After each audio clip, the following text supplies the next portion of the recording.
Sir, ನನ್ನ ಹೆಸರು ಉಮಾ, ದ್ವಿತೀಯ ವರ್ಷದ ಪ್ರಶಿಕ್ಷಣಾರ್ಥಿ.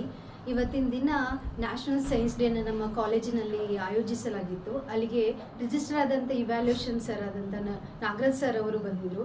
ಅವ್ರ ಮುಖಾಂತರ ನಮ್ಗೆ ಸಿಕ್ಕಿದಂಥ ಈ ಕಮ್ಯುನಿಟಿ ಗ್ರೂಪ್, ನಾನು ಹ್ಯುಮ್ಯಾನಿಟಿಲಿ ವೈಸ್ ಪ್ರೆಸಿಡೆಂಟ್ ಆಗಿ ಸೆಲೆಕ್ಟ್ ಆಗಿದ್ದೀನಿ. ಇದೊಂದು ರೀತಿ ದೊಡ್ಡ ಜವಾಬ್ದಾರಿ ಅಂತ ನಾನು ಅನ್ಕೋತೀನಿ.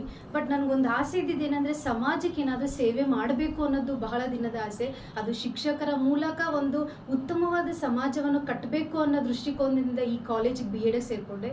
ಇಲ್ಲಿರೋಂಥ APR ಸರ್ ಆಗಿರ್ಬೋದು ಅಥವಾ ಎಲ್ಲ ಲೆಕ್ಚರ್ಸ್ ಕೂಡ ನಮ್ಗೆ ಒಳ್ಳೆ ಸಪೋರ್ಟಿವ್ ಆಗಿದೆ.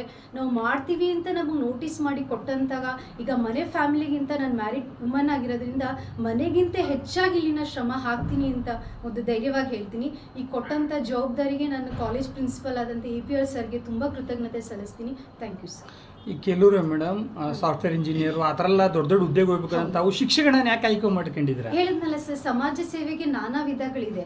ಅದರಲ್ಲಿ ಶಿಕ್ಷಕರಾಗಿ ಒಳ್ಳೆ ವಿದ್ಯಾರ್ಥಿಗಳನ್ನ ಕಟ್ಟಬೇಕು ಅನ್ನೋದು ಚಿಕ್ಕದಿಂದ ಇದ್ದಂಥ ಆಸೆ. ನಾನು ಆಯ್ಕೆ ಮಾಡ್ಕೊಂಡಿರೋದು ಶಿಕ್ಷಕ ವೃತ್ತಿ. ಹಂಗಾಗಿ ಇದರಲ್ಲಿ ಪರಿಪೂರ್ಣರಾಗಿ ನಾವು ಮಾಡಬೇಕು ಅನ್ನೋದು ಮಾಡೋಕ್ಕೆ ಅಂತ ನಾನು ಅಚಲವಾಗಿ ನಿಂತಿದ್ದೀನಿ. ಶಾಲೆ ಬಗ್ಗೆ ಹೇಳೋದಾದ್ರೆ, ಕಾಲೇಜ್ ಬಗ್ಗೆ ಹೇಳೋದಾದರೆ ತುಂಬ ಸಪೋರ್ಟಿವ್ ಆಗಿದ್ದಾರೆ. ಯಾವ ಸಮಸ್ಯೆ ಆಗಿರಲಿ ಅಥವಾ ನಮಗೆ ಬರೀ ಥಿಯರಿಟಿಕಲ್ ಆಗಲ್ಲ, ಪ್ರತಿಯೊಂದು ವಾರವೂ ಸಹ ನಮಗೆ ಕ್ರಿಯೇಟಿವಿಟಿಯಾಗಿ ಅವಕಾಶ ಕೊಡ್ತಾರೆ. ಒಂದೊಂದು ವಾರದಲ್ಲೂ ಒಂದೊಂದು ನಮಗೆ CCA ಪ್ರೋಗ್ರಾಮ್ ಅಂತ ಕಂಡಕ್ಟ್ ಮಾಡ್ತಾರೆ. ಅದರಲ್ಲಿ ಒಂದೊಂದು ಟೀಮಲ್ಲೂ ಸಹ ನಾವೆಲ್ಲರೂ ಕ್ರಿಯೇಟಿವಿಟಿಯಾಗಿ ಮಾಡೋಕ್ಕಿದು ಅವಕಾಶ ಕೊಟ್ಟಿದ್ದಾರೆ. ಅದಕ್ಕೆ ತುಂಬ ಕೃತಜ್ಞತೆಗಳಾಗಿದ್ದೀನಿ ಸರ್.